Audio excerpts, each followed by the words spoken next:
네, 오늘 마감세와 함께 해줄 전문가 소개해드리겠습니다. 증권대학의 김동길 대표와 IBK투자증권 이문주 대리께서 함께 해주셨습니다. 안녕하세요. 안녕하세요. 네, 오늘 하루 잘 보내셨습니까? 네. 김동길 대표님, 연말을 앞두고 개별화 장세가 나타나는데 왜 외국계 투자자들은 다음 주 정도만 돼도 이제 한 해 장사 다 끝났다 하고 이제 휴가를 떠난다잖아요. 네. 이제 그럼 이제 그야말로 이제 연말 랠리보다는 이제 마무리 국면으로 좀 봐야 하는 건가요? 이제 2011년을요? 어떻습니까? 일단은 외국인 수급은 크게 기대하기 어차피 좀 어려운 상황이 좀 전개되고 있습니다. 환율도 지금 반등하고 있는 구간이고, 네. 기본적으로 환율이 올라가는 구간에서는 외국인들이 투자를 꺼려하는 것이 이제 일반적이죠. 주식에서 수익이 난다 해도 환차선이 나기 때문에 외국인들의 입장에서는 환율이 오르는 구간에서는 절대로 들어오지 않습니다. 그래서 수급적인 측면에서 본다면 일단은 외국인들은 좀 배제시켜놓고 지금 보는 것이 맞다. 환율이 1150원 밑으로 안정화되지 않는 이상은 그 부분이 좀 맞을 것 같고요. 일단은 기대해 볼 수 있는 수급적인 주체들은 계속해서 연기금들의 지금 순매수가 나오고 있는데, 오늘까지 어느 정도인가요? 어제 850억, 어제 확정치가 이제 850억인데 어제까지 해서 24거래일 연속 순매수가 들어온 겁니다. 네. 24거래일 연속 순매수라고 그러면 여러분들이 어느 정도인지 감이 안 오실 텐데, 최근 10년 내 가장 많이 연기금들이 순매수를 했던 구간이 2001년 6월 20일부터 7월 20일까지 22연속 거래일을 샀던 게 최근 10년간에 가장 많이 샀던 건데, 이 기록을 깬 거죠. 그러니까 최장 연속 순매수 기록을 지금 연기금들이 깨고 있는 이러한 추세입니다. 연기금들이 이제 배당 수요까지 노리고 있는 그러한 상황이기 때문에 연말까지 지속적으로 매수세는 좀 들어올 수 있는 그러한 상황이고요.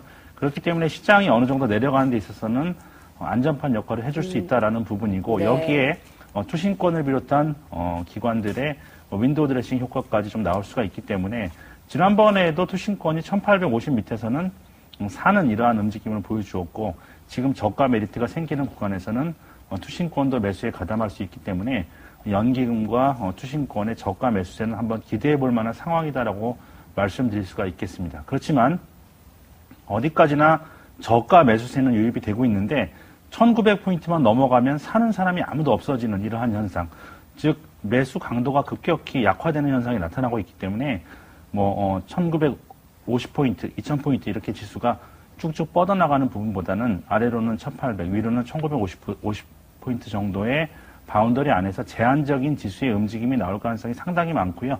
여전히 종목 장세가 연말까지는 지속될 가능성이 많다라는 말씀 드리겠습니다. 예. 외국인들이 EU 정상회담 이후에 8천억 원 이상 순매도를 나타냈는데 본격적인 이탈이다라고 얘기를 하기보다 이제 유럽 상황에 대한 관망 흐름 정도로 많은 전문가들이 파악을 하고 있는데, 또 원달러 환율이 계속 상승을 하고 있는 측면에서 외국인들의 강한 매수는 힘들지 않겠느냐라고 예측을 해주셨어요. 그러면 원달러 환율이 지금 1160원대까지 거의 지금 우리가 생각하는 고점에 다다르지 않았습니까? 굉장히 어떻게 좀 위험스럽잖아요. 근데 여기서 더 올라갈 가능성도 점쳐지고 있단 말이에요. 어떻습니까? 지금 일단 어제 장세에서 FOMC의 실망감을 우리는 증시에서도 사실 확인을 했었지만, 이 가장 중요한 것은 환율의 반등에서도 확인을 하셨어야 될 건 상황이었습니다. 즉 중국의 이제 전체적인 상황에서 심상치 않은 환율들의 움직임들을 캐치를 하셔야 된다는 거죠. FOMC의 추가 양적 완화에 대한 조치를 취하지 못하자 달러는 유로화뿐만이 아니라 주요국 통화에 대해서도 상당히 강한 모습을 보였습니다. 진정될 기미가 조금 보였던 환율에 대해서도 충격이 발생할 수 있는 징후까지도 보였다라고 볼 수 있겠습니다. 달러는 지금 최근에는 단순히 유로화에 대해서만 뿐만 아니라 러시아나 인도 같은 이머징 국가들에 대해서도 상당히 우려스러울 만큼 강한 모습을 보이고 있습니다. 이는 이머징 국가들의 그 장세들이 또는 경기 모멘텀들이 빠르게 약화되고 있다는 것을 보여주는 증거이고, 이러한 상황이 연속성을 가지게 된다면 중국을 포함한 글로벌 국가들에게서 자금이 이탈되는 상황까지도 지속이 될 수가 있습니다. 유럽 재정 리스크가 확대가 되고 있고 네. 자본 확충 요구가 지속이 되고 있는 상황에서는 이런 달러화 강세는 이러한 흐름들을 더욱 자극을 시키는 촉매제가 될 수 있고요. 국내 시장은 또 한 가지를 말씀을 드리자면 엔화의 흐름도 한 번씩은 체크를 해주셔야 될 것 같습니다. 달러화 강세 기조가 이제 뭐 지속적으로 이어지고 있는 상황에서는 엔화 역시 이러한 상황들을 아예 피해가기는 상당히 힘든 상황이라는 거죠. 따라서 다만 지금 사실 원엔 환율은 상당히 여전히 높은 위치를 기록을 하고 있기 때문에 수출 경쟁력에까지는 미치지 않겠지만 심리적으로는 상당히 부담스러운 수준까지 올라와 있다라고 생각이 들고요. 앞으로 예측을 하는 데 있어서도 이 이상의 반등 역시도 가능하다라는 예측이 속속들이 나오고 있다는 점을 충분히 감안을 하셔야 될 것 같습니다. 네.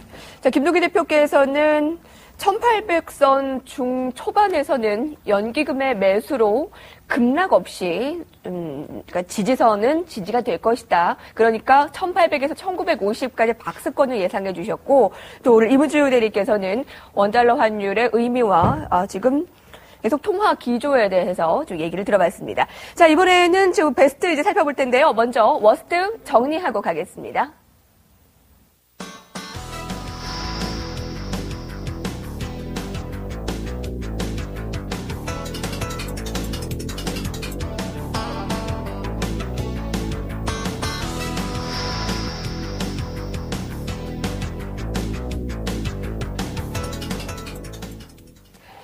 이문주 대리님, FOMC는 기대감보다는 실망감이었죠. 그리고 또 한 가지 G2에서 중국이었는데 방금 끝났나요? 한 1시간 정도 전에 결과 어땠습니까?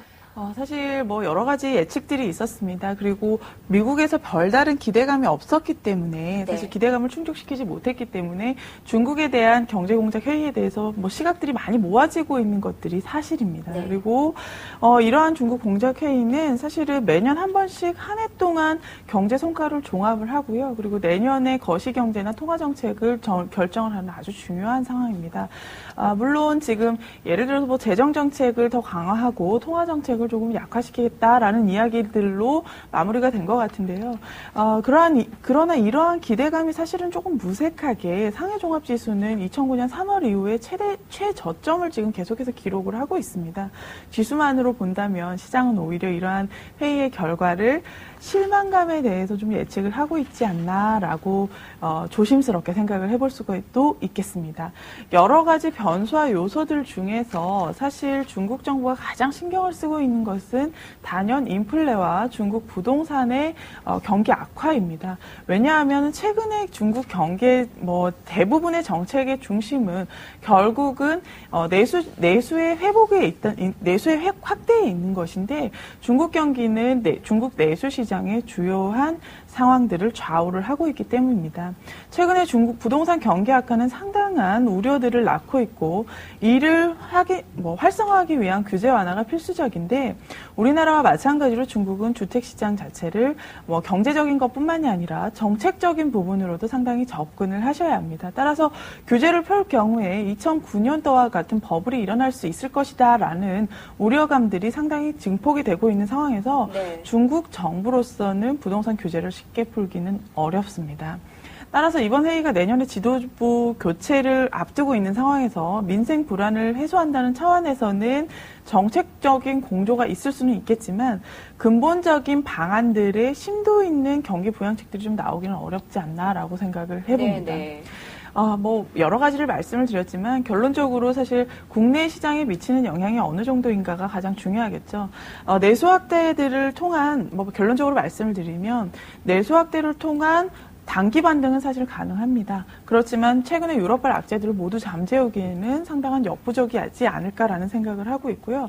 따라서 만약 회의가 끝나고 난 후에 중국 소비 진작이나 내수 확대에 대한 기대감으로 우리 증시가 물론 끝났지만 장세가 반등을 할 경우에는 며칠 단기 반등을 확인한 후에 차익 실현의 기회로 삼으시는 것이 더 낫지 않을까라는 생각을 하고 있습니다. 네, 중국의 기대감으로 단기 반등은 일어날 수 있겠지만 그게 큰 반등은 아니기 때문에 반등을 이용해서 오히려 매도를 좀 권유하고 계신 거네요. 네, 그렇습니다. 이번 주는 유럽보다도 G2, 그러니까 미국의 FOMC, 그리고 중국의 공작회의였는데, 어떻게 보면 두 개 다 실망감입니다. FOMC에서도 QE3에 대한 아주 큰 부양책도 나오지 않았고 중국에서도 거의 지난해와 비슷한 경제 정책을 해나갈 것이다. 역시나 큰 부양책이 아니었습니다. 자, 이럼으로써 글로벌 증시가 지금 잠잠하네요. 그야말로. 자, 중국 시장이 앞서서 얘기했지만 2009년 3월 이래 지금 최저치지 않습니까? 이렇게 되면 이번에 경제공작회의에서 큰 부양책이 나오지 않았더라도 앞으로 뭔가 경기 부양책에 대한 얘기가 나올 수도 있잖아요. 그렇게 되면 계속 중국 관련주는 관심을 가져야 하는지에 대한 의문이 많습니다. 네, 여러분들이 이제 중국 관련 정책을 접근하실 때 좀 조심스럽게 바라보셔야 될 부분들이 있는데 중국이라는 나라는 한 번에 정책을 확 바꾸진 않습니다. 그렇지만 서서히 스탠스를 바꾸게 되면 지속적으로 장기간 이 스탠스를 지속하는 경우가 대부분이죠. 최근에 장기간 동안 이제 긴축 정책을 계속 추세를 계속해서 유지해 왔던 것처럼 이번에 이제 스탠스도 한 번에 변하지는 않겠지만 최근 들어서 이제 후진타오 주석이 경제 정책에 대한 미세 조정 부분을 언급했다라는 부분들 역시 서서히 약간 점차적으로 바뀔 수 있다 스탠스가 뭐 이러한 기대감은 충분히 좀 작용할 수 있을 것으로 보여지고 있습니다. 거죠? 그렇죠. 예. 그렇기 때문에 죄송합니다. 관련 종목군들을 우리가 접근할 때 아까도 말씀드린 한 번에 전환되지는 않으니까 여기까지 우리가 중국 상장 관련주라든지 중국 관련 내수 종목 같은 경우에는 대부분 이제 시가총액 규모가 작고 틈새 시장으로서 단기간에 꽤 많은 상승을 할 수 있는 좀 여력은 있습니다. 그렇지만 이것을 좀 확대시켜서 지금 시가총액 상위 종목군 즉 철강주라든지 아니면은 화학주까지 수익을 갈 것이다라고 좀 확대 해석하는 부분들은 좀 경계하고 싶고요. 그렇지만 오늘 상승을 보였던 종목군들의 일정 정도 단기 추세는 추가적으로 더 상승할 여지가 충분히 있다라고 좀 말씀드리도록 하겠습니다. 네. 그러면 관심 종목들도 괜찮다라는 말씀이십니까? 오늘 강세를 보였던 종목군들은 시장에서 이제 지금 종목 장세와 좀 겹쳐갖고요. 네. 틈새를 형성할 가능성이 충분히 있지만 이제 이것을 확대 해석해서 뭐 화학주라든지 철강주가 향후에 중국 관련주로 좋을 것이다라는 부분들은 좀 경계할 필요가 있다. 그 부분들은 이제 경기가 좋아진다는 것을 먼저 전제로 해야 되기 때문에 네. 거기까지 확대하는 것은 좀 무리가 있다라고 볼 수가 있겠습니다. 그럼 한 가지 더. 그러니까 중국 식품포장, 중국 엔진 집단과 같은 이런 국내 상장 중국 기업들이 더 괜찮습니까? 아니면 중국 소비 수혜주로 불리는 뭐 베이직하우스, 락앤락, 오리온 이런 종목들이 더 괜찮습니까? 중국 국내 상장된 종목군들의 모멘텀이 좀 훨씬 있을 것으로 보여지고 있고요. 예. 좀 내수주 관련돼서도 직접적으로 좀 수혜를 받는 종목을 찾는다면 아모레퍼시픽 같은 종목군을 좀 꼽고 싶고 사실상 뭐 의류 관련 종목군이라든지 이런 부분들의 수혜는 좀 제한적이다라고 보여지고 있습니다. 네. 뭐 철강, 화학 이렇게 과대 해석은 아닙니다만 이 개별 종목별로는 볼 필요가 있다라고 얘기를 해주셨습니다. 최근에 자동차 업종 가지고 계신 분들 염려 많으시죠? IT에 밀려서 요새 연말 힘없게 보내고 있습니다. 자, 앞으로 좀 전망을 해주실 필요가 있어 보이는데 자동차와 자동차 부품주를 좀 나눠서 볼 필요가 있다면서요? 네, 그렇습니다.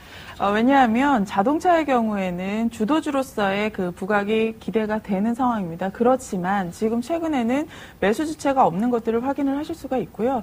이런 상황에서 외국이나 기관에 매수가 들어오지 않는 한은 자동차의 경우에는 단기 반등을 기대하시기는 좀 어렵습니다.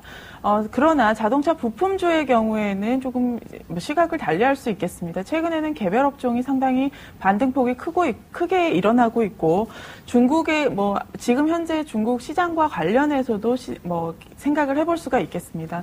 중국 자동차 시장이 지금 IT 못지않게 상당한 폭으로 성장을 하고 있고 10년 전에 대비해서 9배 성장을 하고 있습니다. 이런 상황에서는 부품주의 수요도 역시 일어나고 있고 지금 현재로서 자동차와 자동차 부품주를 나누는 이유는 가장 큰 것은 수급에 있고 그리고 수급의 주체가 없다는 점에서는 개별 종목군 위주로 접근을 하셔야 된다라는 그 맥락에서 자동차 부품주는 개별적으로 반등을 하고 있는 상황이라고 보시면 되시고 네. 자동차주까지 주도주로서의 반등을 일으키기 위해서는 상당 시간이 좀 걸리지 않을까라고 생각을 하시는 것이 맞으실 것 같습니다. 네. 두 분께서 약간 의미가 비슷한 것이 지금 약간 개별 종목별로 이런 장세가 조금 더 이어질 것이다라는 거네요. 그래서 이 중국 관련주나 아니면 자동차 부품주도 그렇게 보시는 것 같습니다.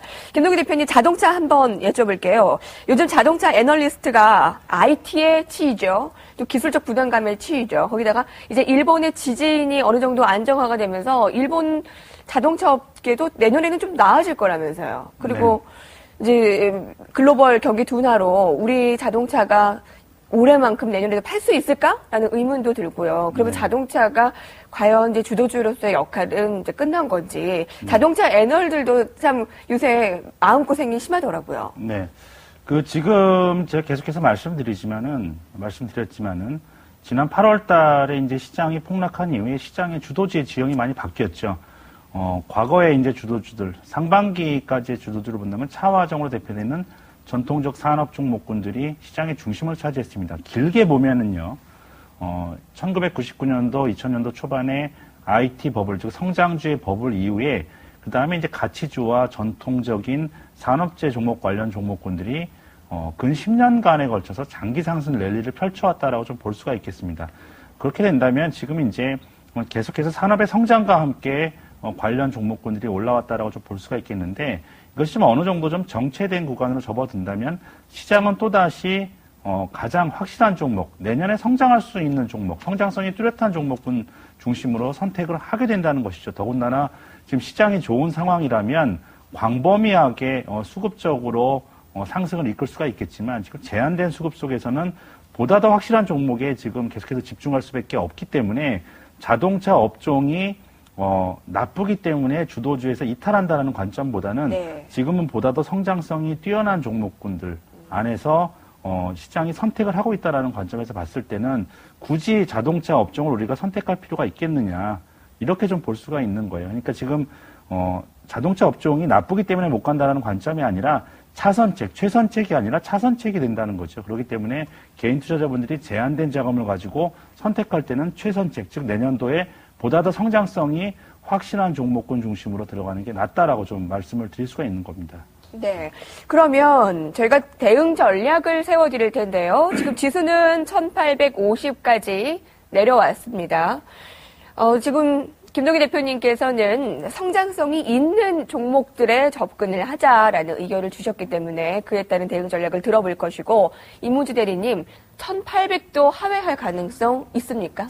네, 저는 개인적으로 지금 물론 지금 현재는 상당히 여태까지 제가 저번 주에도 말씀을 드렸지만 양날의 칼에 대해서 말씀을 드리고 있습니다. 중국에서 사실은 전체적으로 제한적이고 그리고 부정적인 지표를 발표한 이후에 정책적으로 긴축경제 완화라는 카드를 들고 나와서 장이 다시 살아났던 상황이었고 어제 같은 경우에는 미국의 호조된 실적 때문에 전반적으로 호조세를 이어가다가 FOMC 회의에서 QE3에 대한 양적 완화에 대한 이야기들을 전폭적으로 자제하면서 사실은 이러한 것들이 양날의 칼로 계속해서 맞물려서 이루어지고 있는 상황입니다. 이러한 상황들은 일반적으로 제가 생각을 했을 때는 일정 부분은 지속이 될 것이라고 생각을 하고요. 지금까지 사실은 1800포인트에서 930에서 20포인트 정도, 넓게 봤을 때는 1950포인트의 박스권을 유지를 했었고, 앞으로도 일정 부분은 이런 상황들이 좀 지속이 될 것이라고 생각을 합니다. 그렇지만 1800 이하에서도, 항상 열어둘 수 있다라는 것을 항상 염두를 해 두셔야 될 것 같고요. 매수를 하실 때에는 철저하게 따라서 떨어질 수 있는 상황들을 항상 열어두셔야 되기 때문에 매수를 하실 때에는 철저하게 분할해서 매수를 하셔야 될 것 같고 매도를 하실 때에는 1950, 30포인트에서 철저하게 과감한 매도를 통한 현금 확보가 유리한 상황이 아닐까라고 생각을 합니다. 이러한 과정에서 가장 중요한 것은 역시나 말씀드리지만 현금을 일정 부분은 지속적으로 유지를 해야 된다는 상황이고요. 분할 매수와 과감한 매도를 통한 전략을 세우시는 것이 바람직하지 않나라고 생각을 하고 있습니다. 그런데 왜 1800도 이탈할 수 있을 거라고 보세요? 일단은 지금 현재는 뉴스에 반등을 하고 그리고 뉴스에 또 하락을 하는 상황입니다. 그리고 지수 자체는 1800 지수 자체가 지금 어떤 저항선이 되느냐 지지선이 되느냐 의미가 없습니다. 왜냐하면 지금 현재 장들이 지금 올라가고 있는 상황에서 연계금이나 기관들의 매수들을 체크를 하고 있지만 뚜렷한 매수 주체가 있지 않은 상황이고 그리고 이러한 상황에서는 개별 종목들만 움직이고 있습니다. 따라서 지수를 완벽하게 받쳐줄 만한 업종들 그리고 주도주들이 없기 때문에 자그마한 뉴스에도 그리고 조그만한 악재의 반복에도 충분히 하락을 할 수 있는 상황이기 때문에 1800 밑으로도 충분히 하락을 할 수 있다라는 시각을 열어두셔야 되는 입장입니다. 네, 여러분 들으셨나요? 1800도 우리가 좀 안전하다라고 생각할 수가 없다라는 이무주 대리님의 의견을 들어봤습니다. 그만큼 시장이 쉽지 않다라는 거겠죠. 김동희 대표님의 의견은 어떻습니까? 비슷한가요? 아니면 약간 다른가요? 저는 지수를 가지고 매매하는 거는 철저히 반대입니다. 계속해서 말씀드렸지만 트레이딩 관점에서 1800 근처에서는 사고 박스권의 흐름은 전반적으로 시장이 이렇게 움직일 것이다라고 이렇게 바운더리 부분들은 제시해 드리지만 1800 근처에서는 사고 1900포인트를 넘어가면 팔고 지금 이러한 전략은 좀 맞지 않는다라고 보여지고 있고요. 어차피 지수를 예측할 수 없는 상황이기 때문에 어떠한 내일 지수가 올라갈 것인가 떨어질 것인가 혹은 몇 포인트 안에서 움직일 것인가 이건 절대로 중요하지 않고 우리가 중요하게 봐야 될 부분들은 종목입니다. 지금 지수가 올라간다 한들 지수가 반등을 한다 한들 쫓아가지 못하는 종목군을 갖고 있다면 아무 의미가 없는 거죠. 제가 좀 차트를 비교 차트를 한번 보여드릴 텐데요. 그럼 종합주가지수와 현대중공업과 삼성전자라는 종목군을 여러분 비교를 해보시면 네. 8월 달에 떨어질 때는 다 같이 떨어졌습니다. 그렇지만 네. 현대중공업이 어떤 종목입니까? 상반기에 시장을 뒤흔들었던 종목인데요. 시장이 반등을 하건 떨어지건 계속해서 옆으로 기고 있는 모습, 바닥권에 있는 모습을 지금 보실 수가 있고요. 시장이 올라가건 떨어지건 삼성전자는 계속 올라왔던 모습을 보고 있습니다. 이거는 뭐냐면 지수를 보고 우리가 매매하는 것이 무의미한 그러한 흐름이다라고 좀 볼 수가 있겠죠. 우리가 어떠한 종목을 선택하느냐. 아까도 말씀드렸지만은 성장성이 뚜렷한 종목, 같은 업종 내에서도 스타 종목 대비해서 경쟁성이 있는 종목군 중심으로 지금 차별화가 일어나고 있는 종목 장세이기 때문에 지수의 움직임을 예측하기보다는 어차피 지수의 움직임 지금 맞출 수도 없지 않습니까? 오늘 밤에 누가 나와서 또 좋은 얘기를 하면 시장이 급반등할 수도 있는 상황이고 네. 또 나쁜 얘기가 나오면 또 급락할 수도 있는 상황이고 이런 정치적인 발언에 따라서 시장이 네. 흔들리고 있는 이런 상황이기 때문에 종목을 우리가 시장을 보고 우리가 대응하는 것 또 그 네. 박스권을 범위를 설정해드렸지만 거기에 따른 트레이딩 매매도 종목으로 들어가면 실익이 없다는 거예요. 그렇기 네. 때문에 지금은 강한 종목 중심으로 철저하게 포트폴리오 압축해서 대응하는 전략만이 유효했고 향후에도 유효할 것이다. 라고 말씀드릴 수가 있겠습니다. 네. 뉴스를 우리가 예측하기 어렵기 때문에 성장성 강한 업황, 스마트폰, 바이오, 헬스케어, 소프트웨어, 김동희 대표님의 핵심 키워드는 이제 다들 기억을 하실 거라고 생각합니다. 증권대학 김동희 대표와 IBK 투자증권 이문주 대리와 함께했습니다. 두 분 고맙습니다. 네, 감사합니다. 감사합니다.